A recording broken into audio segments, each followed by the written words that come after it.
colors out of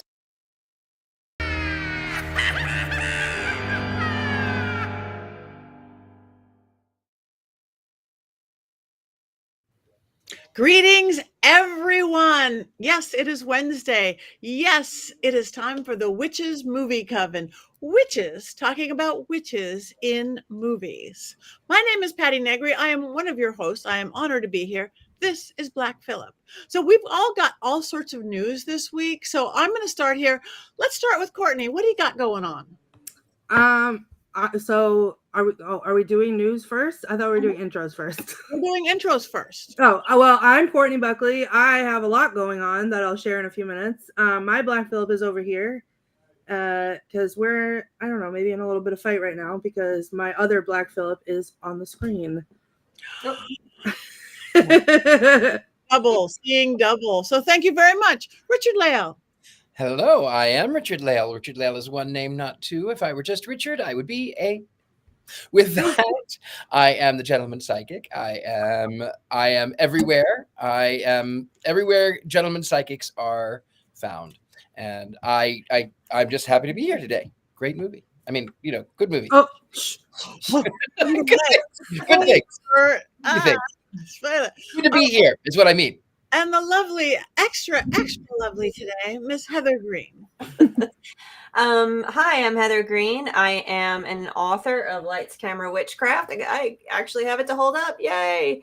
And I am also a journalist covering all things occult, as well as an editor at Llewellyn. And this weekend, we are hosting Mystic South in Atlanta, and there are still tickets available at the door. So you show up in Atlanta at the Crowne Plaza Ravinia and come join 500, 600 of your best witchy and mystical friends for a weekend of fun. So come join us. And I'll talk more about that later, but that's what I've got going on this week. That's enough. Next year. I'm going to be there next year. Yay. Anyway, I have some really exciting news other than Black Phillip's eyes are going the wrong way. I'm proud to say a lifelong dream of mine, truly lifelong, since the 1980s when I discovered the craft. I discovered witchcraft through this little thing called Llewellyn. Scott Cunningham, my first leading into it. And for decades now, I've been saying I would nothing better in the world than to be a Llewellyn author. I am proud to announce as of today, I am a Llewellyn author. Thank you, Heather Green. Yay!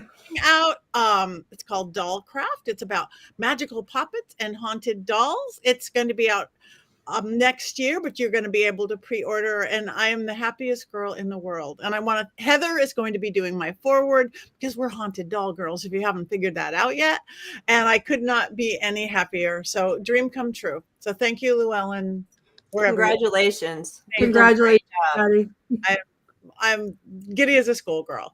But going back to things going on, something with last week or something, right, Courtney? What? Yes, something happened last week. So if anyone was watching with us last week, we had a little incident on the show, which may have seemed like nothing, but there's more to the story. So I think we have a clip of it for anyone who missed it. Who may or may not be a charlatan. Because in the course of it, yes, he does that sort of audience trick where he... What? That was only... Richard Lale! What did you do? I am telling you, we are summoning the spirits right now. We are summoning those spirits. God. So it should be noted that my pillow just kicked the bucket right over there. So it is, of course, Late Night with the Devil. So, yeah, anyone that knows me or watches Scared and Alone or has watched any interview I've ever given, I don't let the ghost come in my house.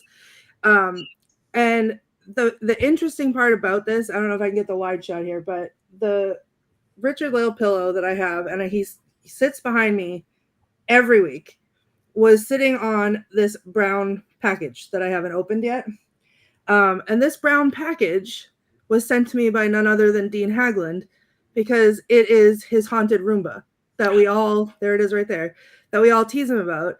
I haven't opened it yet. And I had to send an apology text to Dean because I thought he was overreacting and being dramatic about it. And it wasn't really haunted until things started happening. And it's not even out of the package yet.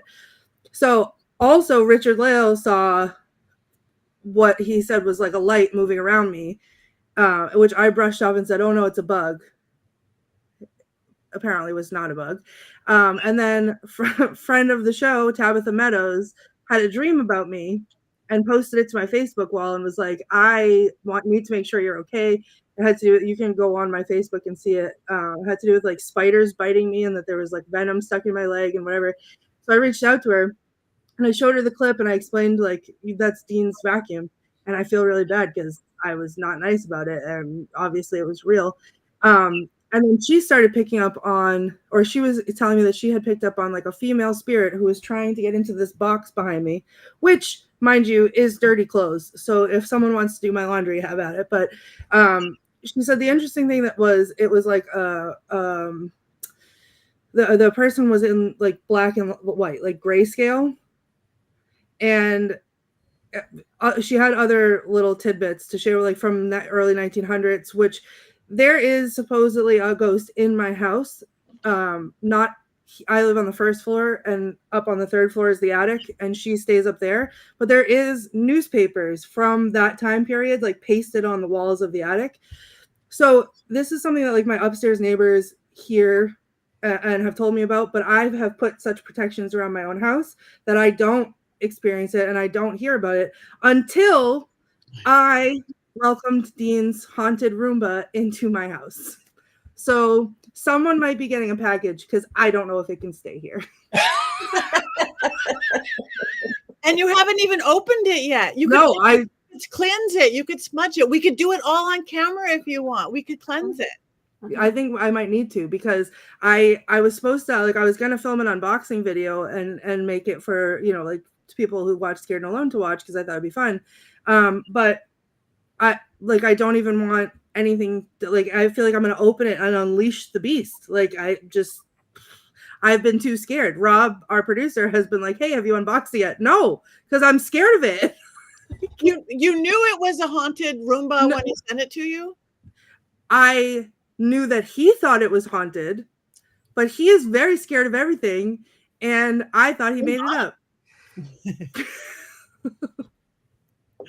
Well, I have to say, I was certain it was not a bug that was flying around because it was this sort of gray scale, and it would traverse all behind that painting, the two in between.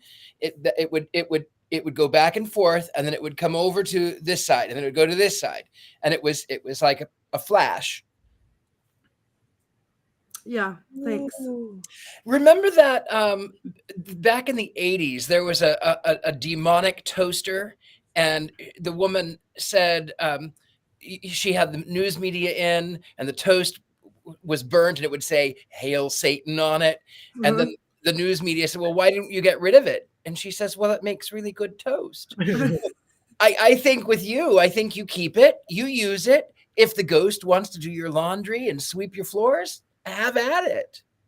I mean, if whatever ghost is here can somehow transport laundry into the washing machine, run it, and then switch it over to the dryer, you can stay. You can absolutely I won't even charge rent.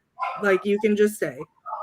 But how many haunted houses do you see that are clean? I mean, honestly, like mine was, but that was because I was living there. But like, how many like just ghosts living in a space? Do you ever see a clean haunted house? No, it could be the first of the kind. We could study it. Ghosts are typically slobs. They just are.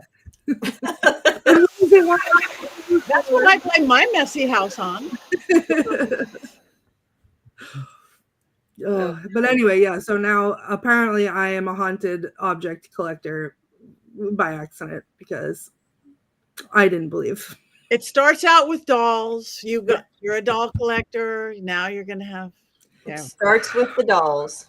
I'm gonna have to like paint a Ouija board on my floor like I threatened to do to Dean and have Rosie ride it around my house and see what it wants. Oh, there you go. Perfect. All right.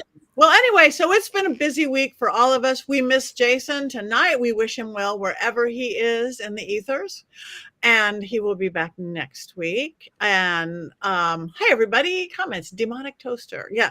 I'd rather have a Roomba. I could use one of those. So if you decide to get rid of it, I'll take it. All right. I have a very crowded house. Anyway, our movie, Beautiful Creatures. In case somebody hasn't seen it, Richard Lael, do you have a quick little synopsis of this? Do have a quick unbiased synopsis of this Southern Gothic translation of a book into a movie. It is a Romeo and Juliet story. They're from two different houses. One is mortal. One is not a witch. She is adamant she is not a witch. She's just a caster. She's a caster. She's a caster. And by caster, I mean, like spell caster, and not like a caster on the bottom of your sofa, the little wheel that moves things around. Anyway, so she moves to this little small town in South Carolina, and it's completely Southern. But she moves to this little town with her uncle. And in this, we find that she comes from a long line of people who don't use the term witch, but use the term caster, that there is some kind of curse. She falls in love with the obviously 16-year-old boy who is in no way a 30-year-old man. And even though she's 15 and in no way looks like she's 28. Anyway, she falls in love with this kid, and they're working to try to break the curse. But meanwhile, the cousin has come back into town, and the girl gets ousted from school. All of her energy happens, and she has almost a Carrie moment that they're trying to pray the demons out, and all of the windows in the school blow out. And the uncle then decides, they're having this meeting. So that the uncle says, I'm going to go to the meeting. I own the town. We're going to make certain that my niece stays in school. When he goes in, of course, it's in a church, and there is the very stereotypical Southern evangelical who is against Democrats and gays and atheists and all of that. But it turns out that it is actually, was it his sister? Anyway, it's the mother. I guess it would be the mother of the girl, and she's in disguise. So anyway, they fight. And shouldn't I? How do I break this curse? They meet someone who has this book of spells, this library of spells from all over the world. And the uncle, by the way, is sort of an extra from Doctor Strange. He's very sort of Doctor Strange. He's sort of a good witch himself, but not a witch. And they're all trying to protect her, except for the bad people who are trying to not protect her, and they want to draw her into the dark. But she, at her 16th birthday, she has to make the decision. Am I evil? Am I good? Long story short, the boy says he's going to be with her the entire time. Even though he wants to get out of town, he loves her, and he will be there with her. So to protect him, she makes it so that he is no longer in love with her, that's the way that he has to go, because if he stays with her, he will die. And there's more than one way for someone to die. And so she became dead to him. But it turns out that in the end, the evil mother, who was masquerading as the church woman, it turns out that she had sort of cast this love spell on this child, so he would shoot his best friend in a Civil War reenactment, and thus unleashing the ghost from the great-great-grandmother from the American Civil War, who lost someone who then became evil because she brought him back to life. And that's the one spell you're never supposed to do. I know it sounds confusing, but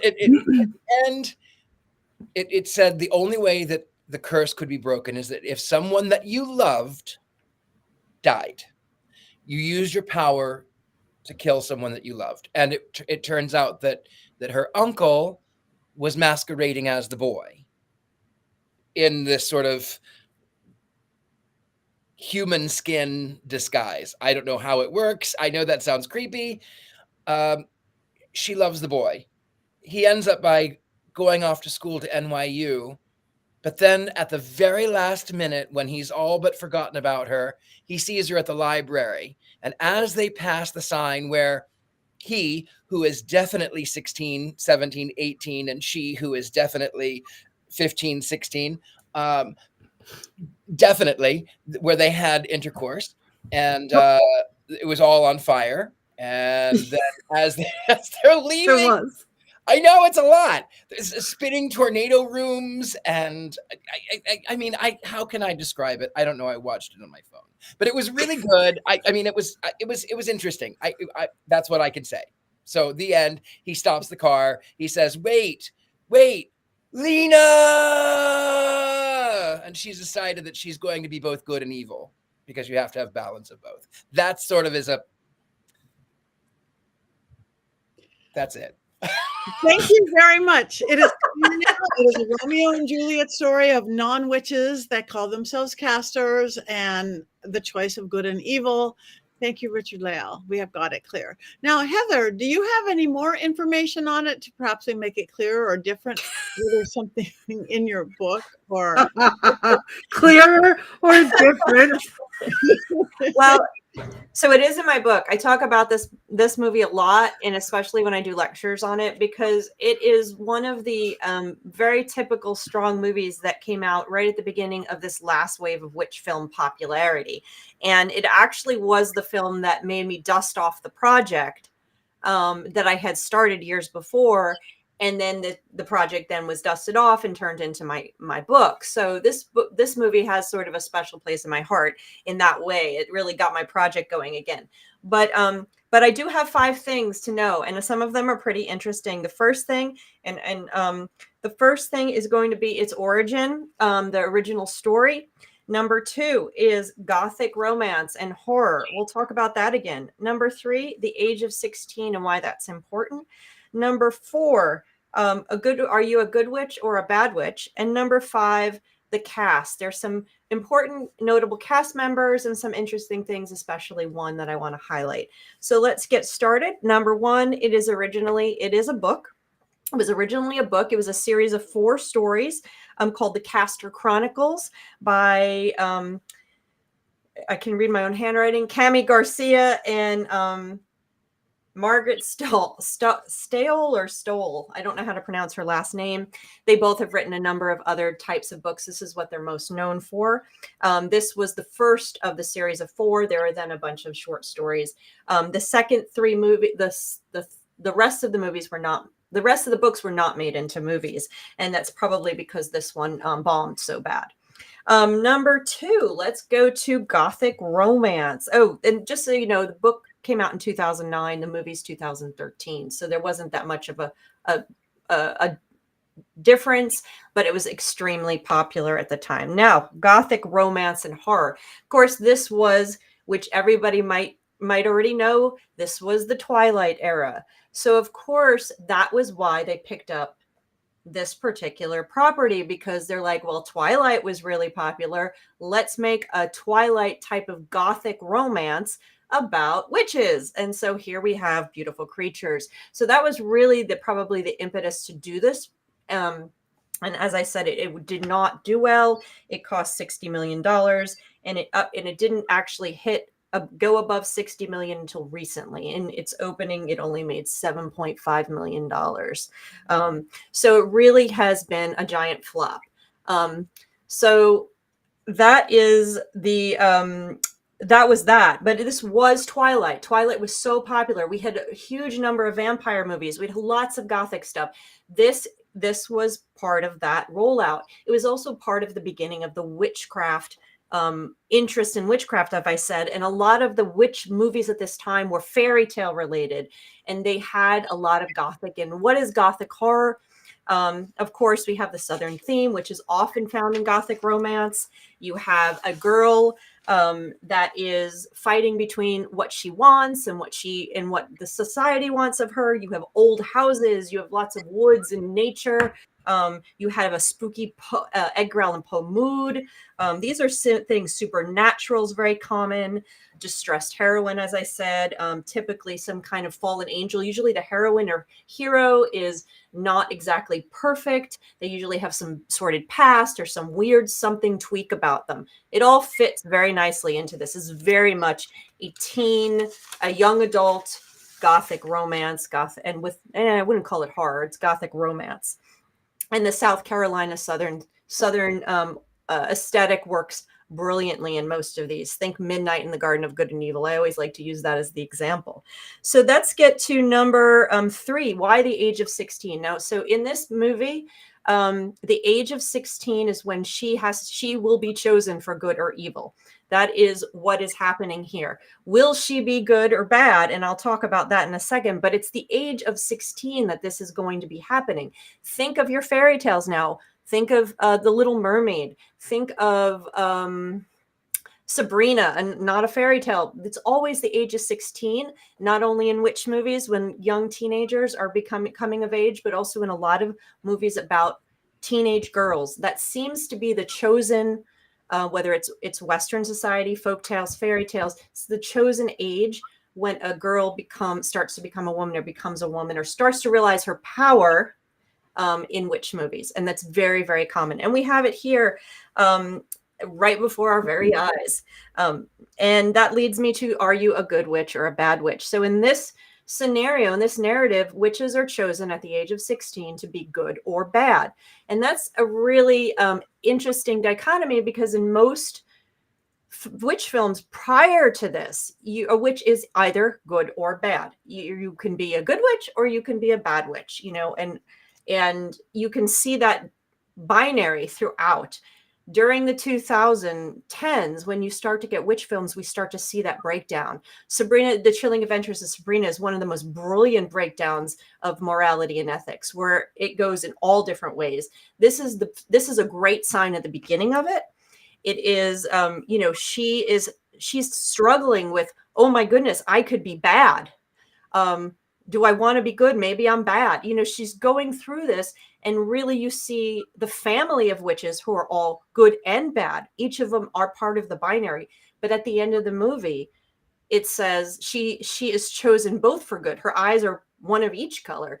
And she exemplifies that we are all bad and good. How you use your magic is really what defines you, and defines you as a magician, defines you as a person. This is not only a difference in how witchcraft and witches are represented. I don't care. They say casters, we're saying witches. But it's also it's also the beginnings of this change in the way these type of things are presented ethically and morally. So it's a sign of the times in essence, and that's a brilliant thing. And so the last thing I'm going to go to is this cast, because we have some heavy hitters like Jeremy Irons. I noticed a couple of people have mentioned him. I always love Jeremy Irons. Emma Thompson. I also always love Emma Thompson. She is the mom, Seraphine, and the Christian church lady. We also have Emma Rosen, who is Ridley. She was Christine in Phantom of the Opera. She's a singer. You can watch her songs. You can watch her videos online. You have Alice, and I'm going to pronounce her name wrong. It's probably up here. Englert, I think is how you pronounce it. She, interestingly, has been a ton of stuff if you look her up, but this is the interesting thing. She was Billiana in You Won't Be Alone, the movie we reviewed a couple months ago. She was Billiana. That's the woman, that's the girl who becomes the mother and then has the child, or tries to have the child, etc. She was one of the main characters. I did not know that, so I thought that was interesting. And then, of course, Ethan White, the character Ethan White's played by Alden, and I have to look here, E-N, how you say his last name. There it is. Ehrenreich. He is Han Solo in the Solo movie. So you have all these characters, but there's one I've left out here, and that's the one I really want to bring out. And nobody's mentioned her yet, and that is Amma. She is the librarian. She is played by Viola Davis, the great Viola Davis, who is in a number of wonderful films. You probably know her from The Help if you've seen that. She was in the Hunger Games, most recent version of it. She was fantastic. And the important thing about Viola Davis's character, and I feature her in a section in my book called On Hoodoo, and bear with me here because it's super interesting. The original character, the librarian of Amma, was a maid in the original book. The director turned her into a librarian, which is a big, important thing especially for Viola. And she said, when they asked her about it, she says, I understand and I respect the book, but this is 2013. And I think that when Black people are woven into the lives of characters in 2013, then I think they play other roles than maids. So this was a really important change for her. And it was precipitated by the director and writer, not her, but she did a fantastic job. And librarians in witchy movies are really important. There's typically always one. They're either a librarian or a metaphysical store owner, or they know a professor, that knows about the occult. There's always someone in these, and she plays that role, and it's typically played by an old white guy or sometimes a mother figure, like in The Craft. But this is a step forward for the representation of witches, Black witches, that in Hollywood film. She is a witch herself, a folk witch. And you can see her do a little ritual. She's not a caster. She's different, but she has the knowledge. And what's really interesting is she also said that she spent a ton of time in New Orleans studying voodoo. And also she said, I did also research on the Yoruba tradition in Nigeria, because they do a lot of meditation and channeling. She did a ton of research on hoodoo as well, and she's not really characterized as not at all as a voodoo practitioner, not really a hoodoo practitioner, but it's really one of the first movies where you start to see the representation of something other than Wicca and satanic witchcraft and fantasy witchcraft. Now you're starting to see the folk witchcraft in a very positive way. It's just subtle and small in here, but it's there. And it's a really nice, I think it's a really nice characterization. I like what they did with that character. I'm not supposed to be giving opinions. Sorry, I didn't give that opinion. You didn't hear it. But that is some really interesting stuff about this movie. And I'm going to tell my opinion later. So okay. I will shut up now. Thank you. That is beautiful. And I did not know all of that. And Jeremy Irons was great. They were all great. Viola was great. Jeremy, the casting was great. The kids might've been a little old. And they were definitely not 15 and 17. And more than anything else, not even how they looked, but they were too clever. And I don't remember being that clever and witty at 15, no. 16, that quick on a thing. I mean, you might've had it in you, but it was slower coming out. But I'll go next. I enjoyed it. I enjoyed the heck out of it. I do like Gothic, and I do like that whole Southern setup because it's so foreign to me. This little West Coast girl, that is another planet to me, and to see that whole Bible Belt thing. So I enjoyed it. I saw many flaws in it as a movie. I even got bored at one point, just a little tiny point. But it held me, and the love story held me, and the magic held me, and I love the house. That old scary house on the outside. Then you walk in, and it's like, what? And it changes with the seasons. It changes with the equinox and the Sabbats and everything. It's like, wow, I want that house. So, and again, the magic that they did in the spinning and the tables and this and that, I thought was really fun.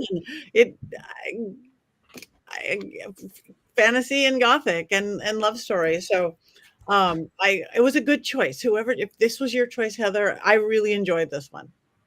Yay. Courtney. So when it first started, was like, oh, Twilight. I could get into this because, as I have unashamedly admitted, I love Twilight. It is what it is. Nobody's perfect. Yeah, nobody's perfect.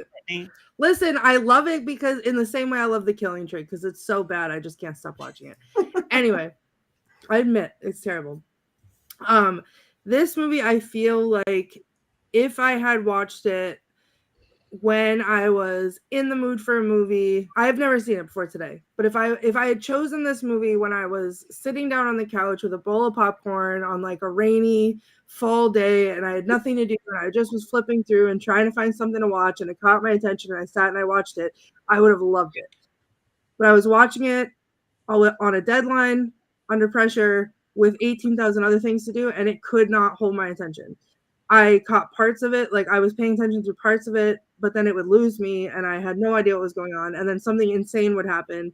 And then I'd be like, oh wait, well, what did I miss? And I'd be watching it. Like the doing it with the fire, like that was incredible.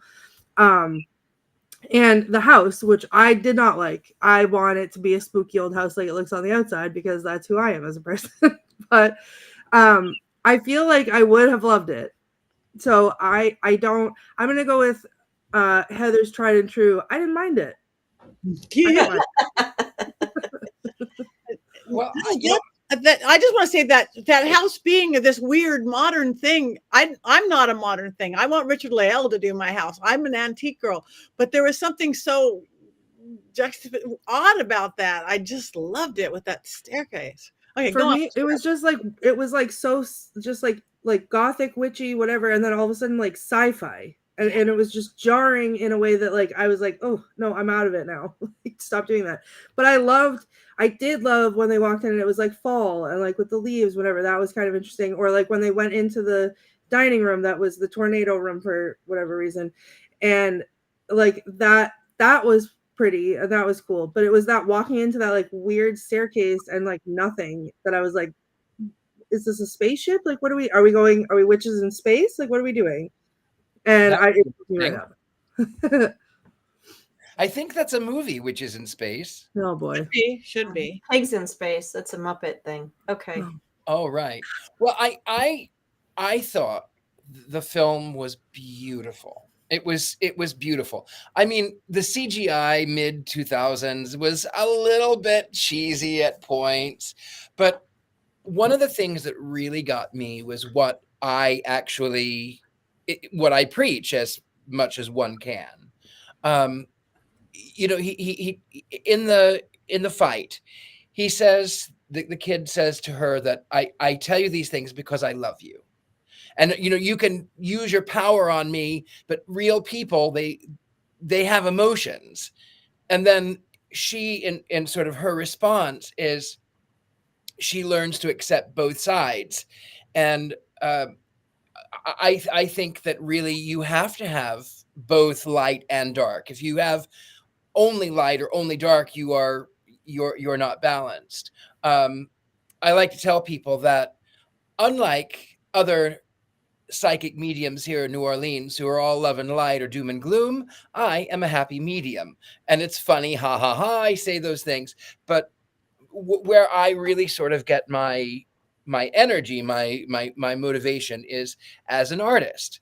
People would come into my art shows and these are just some of my art, but they would come into the art shows and they would think that it would be architectural. They would think it would be bronze or metal, but it was because I knew where the light was and I knew where the shadow would follow.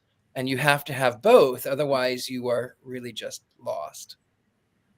So I liked the moral lessons that it had. Well, for every time that I hex Jason Mankey, I also send positive vibes to someone who needs them. So I'm right there with you. It's all about balance.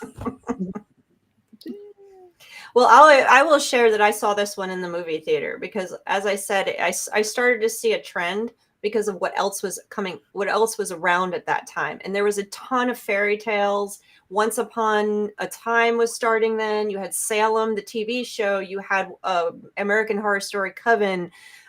Witches of East End, I think, had already come out. Celebrations for the Wizard of Oz's 75th, or I think it was their 75th. You started to see Oz the Great and Powerful. There was a ton of witchcraft, mostly fantasy.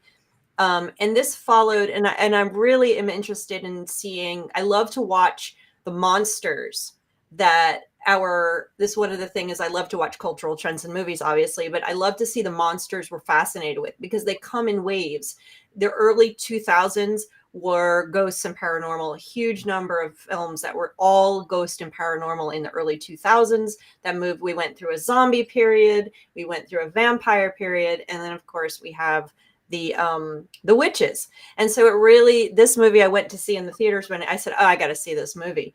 So I watched it. I loved it because I love that Gothic aesthetic. I love the magic. And someone put it up in the thing, Southern trees are magical. And I responded back, and I know Richard Lale, you could do this in a heartbeat because you're on the coast, the coastal South, and the trees in the coastal South, the live oaks whose branches just droop down to the ground with the Spanish moss. If you can find a street in the South with some old houses on it in Charleston or Savannah, and even in northern Florida, New Orleans, and you can find a street like that with those live oaks and that Spanish moss, go out there at twilight, go out there in the early morning, late at night when the sun is setting. It is one of the most the trees sparkle. They emanate they emanate the history of the land. You talking about land magic and land spirits. Those trees are just loving on it. So I love that. And so anything that has that is going to be like okay with me, even if the movie is terrible. And I also enjoyed Twilight. For whatever the good, the bad, and the ugly, and there's some bad and there's some cheesy, but I actually liked watching Twilight. I'm totally with you, Courtney. I have never been more excited about anything in the entirety of my life. We binge watched them all as a family. But I enjoy watching them. You know what? I'll watch good, bad. I don't care. I enjoy watching them. And this is very much Twilight with witches, but I enjoyed it. I loved it. It isn't perfect. There are parts where I'm just like, yeah, that's kind of boring. But there's parts where I'm like, when Ridley comes walking out with her sunglasses in her black lace outfits and stuff, I'm like, oh yeah, that's great. That's fantastic. They spent some money. All that $60 million was spent on costuming and all of the aesthetics. Yeah. And so I enjoyed it. I said, this is super fun. And then adding the pieces with Amma and her character was fascinating for my work. So I don't know. People need to give it a second chance. I just want to piggyback on that. The costuming was so gorgeous. The only thing that the only costume I really didn't like I really, really, really, really hated. So which one? It shows the great grandmother in the Civil War, and her beau dies shot by a Union soldier. And then, of course, she transforms into this haggard witch, and she goes from a very antebellum 1860s dress, like full dress, into this sort of mid-teen 2000s, like scary, destructed prom dress. And I really hated that dress. I missed that. I will say Ridley, like every time Ridley was on the screen, I was like, I stopped what I was doing and I was like, all hail, because I have a huge girl crush on her. And as soon as I figured out that she was also Fiona in Shameless, I thought I was going to pass out. And so I had to like just mark every movement that she made because she was a queen in this movie. Mm-hmm. Yes. And Jeremy Irons, his outfits, everything. I think that my least favorite character in this one, or my least favorite acting job in this one, was Emma Thompson, which is really sad to say because I really like Emma Thompson in most things she does. But I felt that this was, although she does the church lady thing really well, at times it just felt a little bit over the top for me. I felt she could scale back a little bit on it, but that would be one of my, there's places like that where the movies are just trying too hard a little bit. And I think maybe that's what people reacted to badly, because it was a little bit too much. They could have toned the whole thing down, and maybe it would have worked a little bit better. I did not read the original book. I do have a copy of it because I had to reference some things in it, but I did not read the full book. So I don't know how it worked with the original. I don't know if we have a Coven member here in the chat that actually read the original stories. So chime in if you did. I loved, however, Emma Thompson when she's playing the church lady this entire time, and she sort of is inhabiting this body, and in her reveal, she rips the cross off. And that, to me, actually mirrors something that I did. Long story short, I was 25. I'd moved to Vegas. My father had just passed away, which, by the way, my family practiced folk magic, but would never have been called witches. That they would have been mortified to have been called a witch. They would have been, that was not what they were, but they just knew things and they would make things happen. I digress. So I was living in Vegas. I was 25 years old. And this is sort of my deconversion story. I wasn't 16, but I was a hairdresser, and I had gotten a job. I'd gotten a job in retail. So while I was waiting for my license to transfer, and I didn't really know where I was, and mobile phones were really not so good in those days. They were just not. You could call, and that was about it. But payday was a couple of days away, and I got on the bus to get home, and I didn't know where I was. And so I thought, okay, well, I'll get off the bus here. And you know what? Sometimes I hide money from myself, like in my wallet, so that in case I always have a little mad money. And I opened my wallet, and there in the back behind my driver's license was a 20 note. And I thought, this is great. I'll go in, I'll charge my phone, I'll call my flatmate, see exactly where I am. I will get a quick bite, and then I'll get back on a bus and I'll get some change. It'll be great. So I go up to the counter and I take that 20 out, and it all came rushing back to me.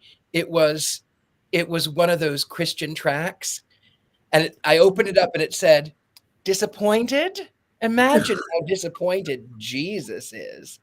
And I was so devastated, because at this point, even though, I was still questioning my Christian upbringing, I was a Sunday school teacher, and I was the choir director, and I was a youth sponsor, and I would exhaust myself dancing in the ballet like 30 hours a week, and going to school 40 hours a week, and working 20 hours a week, and then making time to go to church every Sunday twice, and on Wednesday every week.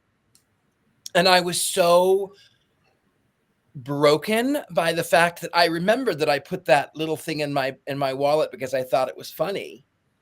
And I went back out to the bus stop where I had gotten off, and I sighed, and I felt that there was a cross I had worn since I was 15. I bought it when I was 15. And suddenly that cross weighed 1,000 pounds. And I ripped that cross off, and I threw it in the gutter, and I said, the Bible says the just shall not go hungry. And of all of the tithes that I paid and all of the time that I spent, you couldn't even give me $20. And so I wandered lost for hours. I wandered back and forth up and down the street for hours. I could not figure where I was. And I was crying, and I was lost. And then I went, wait a minute. Okay, it's dark now, but I know where I am. This looks familiar. Finally, after like hour number 3, I knew where I was. And so in Emma Thompson's portrayal, she makes this thing about what makes you lose your power is pretending to be something that you're not, hiding behind something. So even though Emma Thompson was over the top and wasn't really necessarily the best in her performance skills, that symbol of ripping the cross off and revealing who she is was personally very powerful for me. That's cool. Beautiful story. We're all hugging young Richard Lale right now. Oh, I'll hug him. Well, it was a long. Don't disturb the Roomba. Richard Lale knocked over Black Phillip, not the Roomba. Did it fall over again? No, the Black Phillip did, but I did that. Nobody, don't come in the comments and say that it fell, because I'll be scared. Oh, you did that. All right. Well, do we have any quotes on this movie, Miss Courtney? Yes. Yes. Please hold. Okay. So in all fairness, I took some, and then I got distracted, and then I tried to focus on watching the movie, and then I have a couple other ones. So they're not really in any order. Hold on. The beginning was like one-liner after one-liner, which I really liked. Whatever his name is, the boy, Ethan, I think, was talking, and he said, "I start junior year tomorrow. Insanity is inevitable." And as a mother of a high schooler, soon to be, I feel that in my soul. Then he said, "They keep reenacting the Civil War like it's going to turn out different." So that was funny. And then one of the mean girls said something about, "She damned daddy to hell so many times, I swear." Oh, no, maybe it was one of the boys. "She damned daddy to hell so many times, I swear he drank just to get there quicker." And I thought that was pretty funny. One of the mean girls did say this. She said, "She looks like death eating a cracker," when What's-Her-Face walked in. And then let me go over here. Hold on. One of the girls said, "I pray every night that you don't go straight to hell." And Ethan said, "Oh, I won't go straight to hell, Emily. I want to stop off in New York first." I did that. Then, oh yeah, Lena, when the mean girls were being mean, she said, "Bless your heart, sugar. You must have been first in your litter." Which I thought was funny. Oh, and then, okay, this is my last one, and it was my probably all-time favorite line in the whole movie. Ethan, when she was like looking through the book and trying to figure out the book, Ethan said, "Don't worry, you'll find it. Just look under how not to turn into your mother." And I was like, so It's funny. Those are my quotes.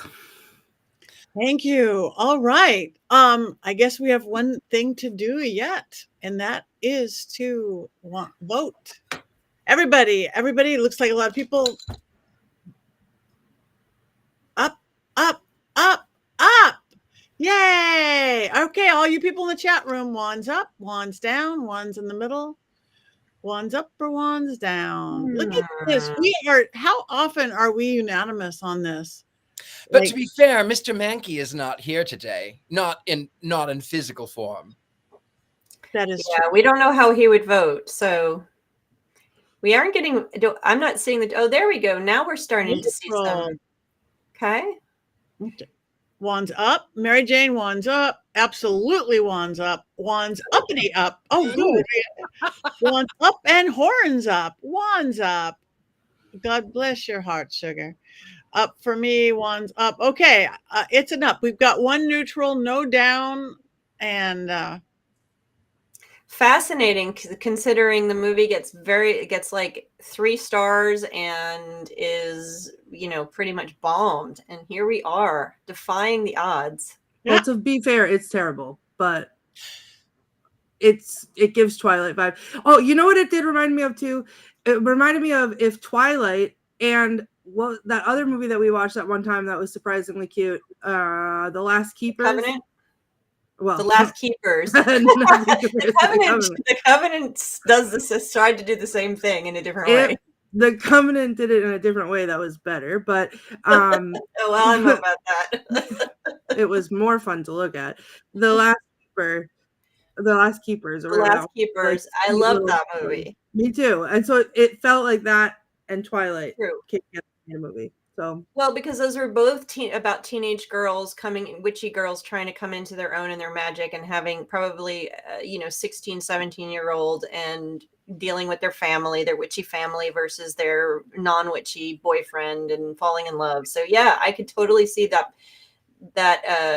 Beautiful Creatures is a love child of Last Keepers and Twilight. Yeah. That makes That's total the sense. t-shirt right there. Little Doctor Strange, you have to admit, there's a little Doctor Strange in it. I don't know. I don't necessarily see that, but that's good. Uncle reminds me of Yeah. Macon reminds me Macon. of Doctor Strange. Yeah. Okay. All right. Well, what are we doing next week? Colors Out of Space. Colors Out of Space. It's a 2019 movie. Is it about outer space? Because that's what it sounds like. Alien. There you go. You remember, Patty? One. Yeah, that's my friend's. That's Scarlett's movie. We should maybe the girl who wrote it. Should we have her guest? She's great. That would be wonderful. Yes. Yeah. Okay. It's some kind of sci-fi. I have not seen it, so I'm looking forward to watching it, Patty. I can't wait. Me too. I hope we can find a place to do it. But yeah, if it's okay with the coven, we could have a guest, the girl who wrote it. Yes. One of my dear workout buddies, Hollywood neighbors. Witch. Oh, she's a witch, by the way. She's definitively a witch. What is it called? One more time. Colors Out of Space. Oh, I'm so excited now. I can put it. I'll put it in the chat too, so everyone can see it spelled out. Colors Out of Space. Oops. It might be weird, but what have we? I mean, we've seen a lot of weird. So. Okay. There you go. Yeah. Oh, okay. Do we have? Oh, do we have a movie minute? Did anybody? No, Jason, Richard Layell. Did you not this week? Okay. Mm-mm. Oh, that was Richard Layell. So no movie minute. So that's what we're just going to sit here and stare at the camera for a while. We have lots of things to talk about. I can mention something else about the movie if we want to talk about that. Because we can only cackle for so long. Oh, yeah. Please don't make us cackle for 10 minutes. For 10 minutes. We tried that once and it was terrible. Yeah, let's not cackle for 10 minutes. So the other thing someone brought up, which I was going to bring up, but we kind of got off, is that this is a movie about that pits a teenage daughter against her mother. And I know someone else brought that up in the chat, and I think someone mentioned it where we're talking offhand, but that's another typical fairy tale thing you see. Think about Snow White, think about Cinderella, very classic fairy tales pit the mother, usually a mother witch, magical witch. And it's another thread that runs through my book is that adult mother, not an old lady, but an adult mother, a mature woman pitted against the teenage girl who's now coming of age and is threatening. So you see a lot of this fairy tale stuff going through Beautiful Creatures, like the age of 16 and all this.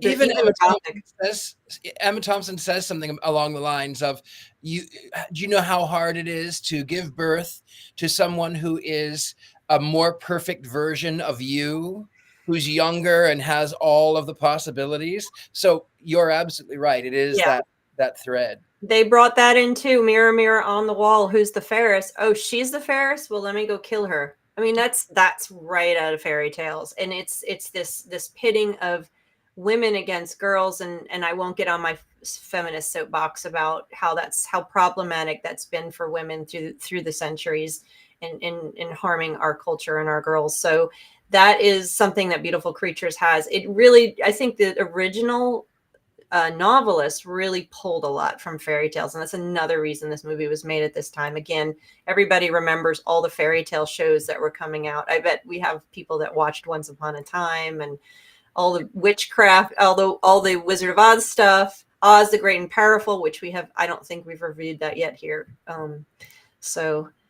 But that's another piece of this that's really interesting that I was going to bring up.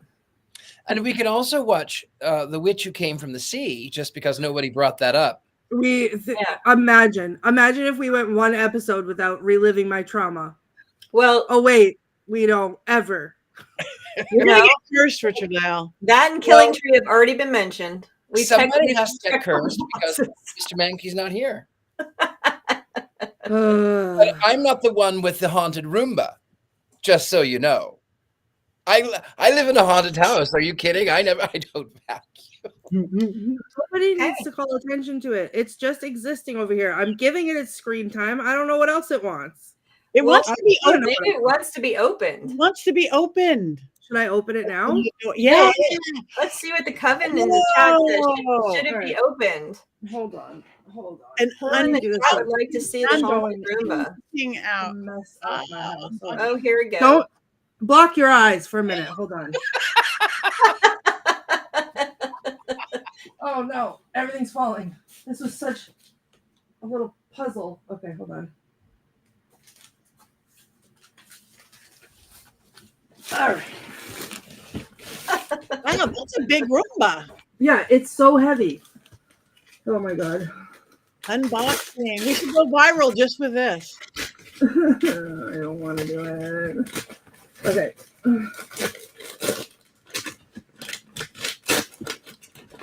Imagine Your lights changed. Go on, keep opening. It's fine. I didn't change anything. My lights are on the wall and on the ceiling. Keep going. No. Okay. Hold on.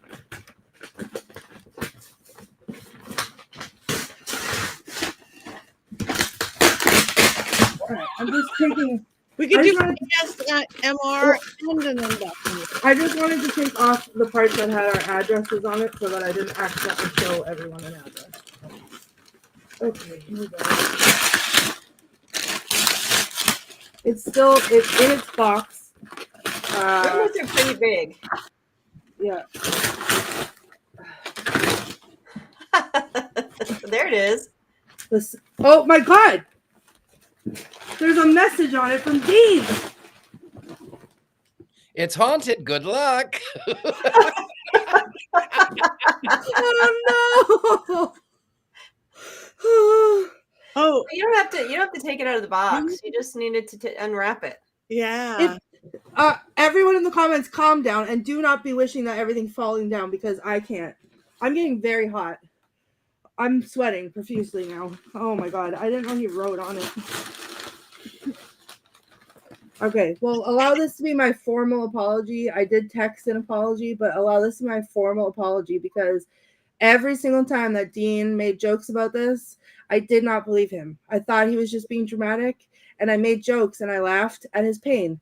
And now I believe him, and I'm very sorry. You told the truth. I was wrong. You were right. It is haunted, and now it's here at my house, and I need all the luck I can get. I can't wait to hear the stories. I know. I want to see it turning itself on at 3 a.m. and driving around your house all by itself. No thanks. I feel like what's going to happen is we're going to do the cackle in a minute, and I will not be the only one cackling in this room. And we're practicing early. That's what I'm afraid of. Before we cackle, can I give it just one more shout out about Mystic South? Please, please. Mystic South, everyone's starting together Thursday, which is tomorrow, and then of course we will start our programming on. Well, some of it goes Thursday night, and then we go Friday through Sunday, and I will be doing a haunted doll workshop. I may say something about Patty's book. I may not. We'll see.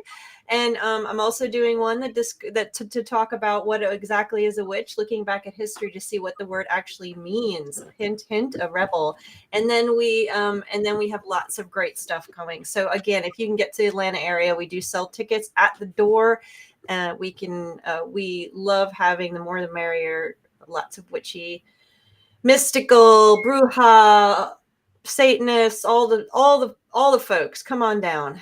Come on down. Next year, I'm going to be there. I've still never been to Atlanta. And I do want to say, anybody in the greater Los Angeles area, next Friday, I'm doing a gallery read. The first time in a theater by myself, my name on the marquee. I'm headlining the whole gallery. Hot Summer Seance, it is called, in New Hall, Santa Clarita. I'm really scared. And usually when I'm really scared, things go really well. So come on down. Come on down. We have a few seats left. So lots of fun things coming up. So that's I think we need that on a t-shirt because I feel the same way. When I'm really scared, things go really well. Yeah, it's fear. Fear can freeze you in your tracks, make you live not the life you want, or fear is the most inspirational thing. That's what they say about performing. If you're nervous right before a performance, that usually means you're ready. Yep, that means you're ready, and you just take that energy. Embrace fear. Ugh. Let's put you in another dark house there, Courtney. And Lake Lanier. Roomba. I'm bringing the Roomba with me. Anyway, it is that time. Again, this was one of our first unanimous, because not a single no, there was just one neutral. So on this beautiful little film, Beautiful Creatures. So we want to thank everybody for coming. Come next week. Oh, I hope so. I'm here next week. I think I should be. Friend's movie. This is your friend's movie. It is my friend's movie. Well, what's next week? Oh, I'm filming, but we will be done by then. Yay! I know we'll be done by then. Oh no. Philip just got a hole under his arm. In his butt? No, under his arm. No, her joke is more modest than yours, dear. Yeah. Well, we can't all be fun. Like he lifted his leg too high. Anyway, yet I digress. 1, 2. You guys have to do it too in the chat.